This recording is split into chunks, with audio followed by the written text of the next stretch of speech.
Alright, so in today's video, we're going to be ranking all of the Star Wars series in the franchise that I have seen. So this is missing about 2 or 3, and yeah, this is just a video on my personal preference and my takes on these series. So, starting from the earliest one, the Clone Wars from 2003, the 2D one, it sets up a lot of the different animated series and just paves the way a little bit for it. It's a little bit goofy, but overall it's really good to watch and it flows pretty well, even if some of the characters get a bit outlandish, like with space jousting. Overall, though, I'd say this series clocks in at a solid 7.5 out of 10. Honorable mention for including Shaggy in this 2-part series. And next up we have the 3D animated Clone Wars, which is, in my opinion, the best animated series and the best series in Star Wars in total. It sets up a lot of great characters, it gives a lot of existing characters much more depth and complexity than they had in the movies, and it gives depth and backstory to a lot of new characters, some of which are expanded upon in their own series later down this list. And with the amount of storyline, content, and general love that it gets towards all characters, this comes in at a solid 10 out of 10 on the list. One of maybe 2 on this entire thing. Moving up, we have Rebels, another 3D animated show. It is pretty good. It does hit a lot, especially when it gets to the later seasons and starts to come into itself a little bit more and get a little bit more mature and know the story it's trying to tell. It does take a few seasons, but so did Clone Wars. It just has a little bit of a lazier animation style in general, and it's geared a little bit more towards kids, and therefore the story doesn't hit on some of the same levels that the first animated series did. So I'm going to rank this at about an 8.75 out of 10 on this list. Next up, we have Star Wars Resistance, another animated series. Once again, there's another drop-off in the quality of animation and the storytelling. A lot of the plots are rushed, they don't make sense, and at some points they disrupt the continuity setup of how the First Order is as a power structure in the timeline by this point. In the series, it sets them up as a much more bigger force with a lot more resources and reach than it was originally stated and implied in the first movie, in the sequel trilogy.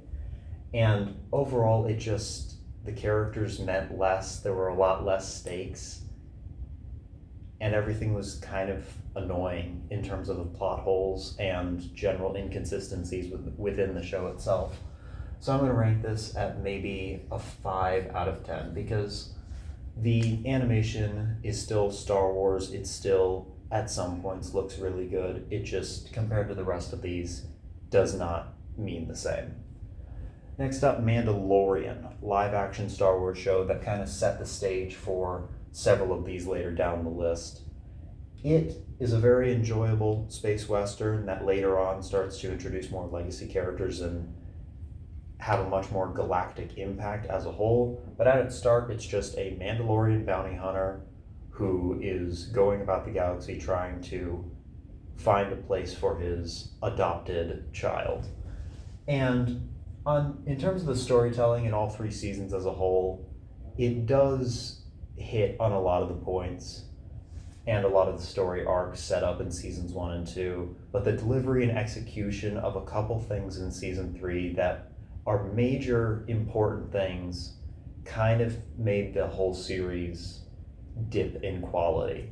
So for that, I'm going to rank this a solid 8 out of 10 because it still set up a lot of these other series, and in general you can feel there was an actual love for the return to what Star Wars is at its core, a space western and opera and a lot of other things.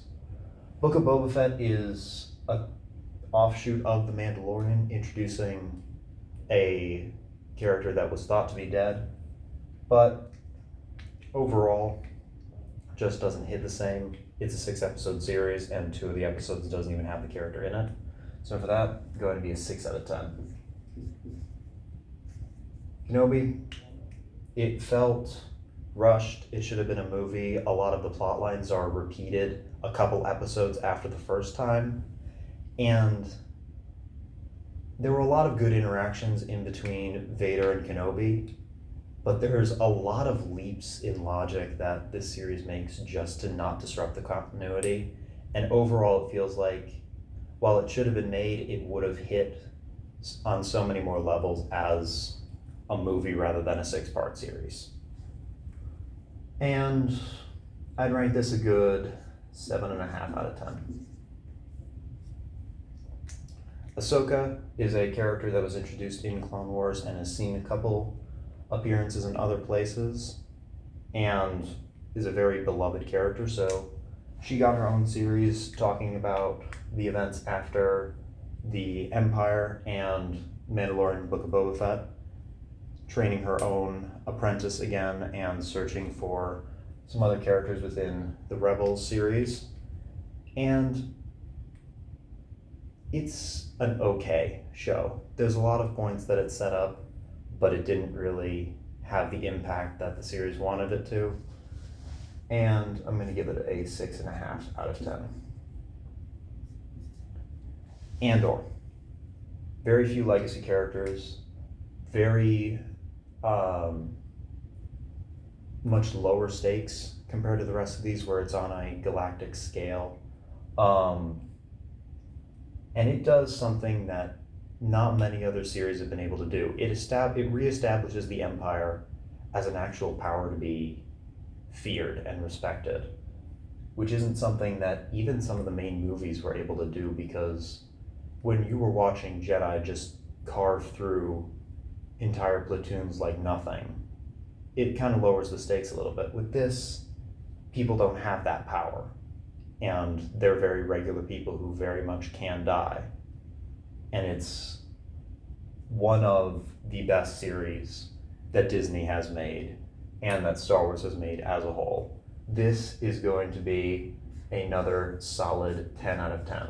Granted, there's currently only one season, but from that one season, every single episode delivers on exactly what it was intending to. Bad Batch, offshoot of Clone Wars, very good animation. It wraps up a couple good storylines from Clone Wars and ties it up pretty nicely.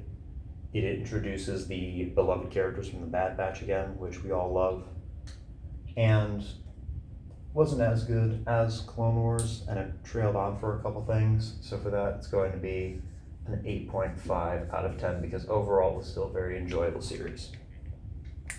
Tales of the Jedi explain the events of Ahsoka's training and Count Dooku's fall to the Sith, and it shed light on it and told it in a very interesting way, each in a 3-part episode, a 3-part arc, and nothing much to say. Good quality animation, good storytelling, solid 8 out of 10. Tales of the Empire talked about 2 characters comparatively that we didn't really care for too much, didn't really have much stake in the story. We already knew the endings of one of them and didn't really care for the ending of the other. The animation was good, storytelling kind of felt inconsistent and rushed at times. It's gonna go 6 out of 10. And The Acolyte.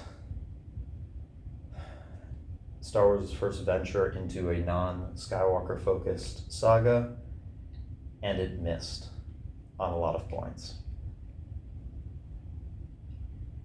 Every impact that it tried to hit was invalidated or undercut or didn't make any sense, and the entire point of the show just boiled down to people not knowing how to communicate, which is a terrible foundation for that.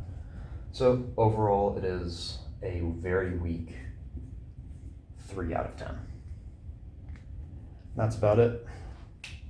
That's my rankings for all series that I've seen in the Star Wars franchise. I'll see you soon.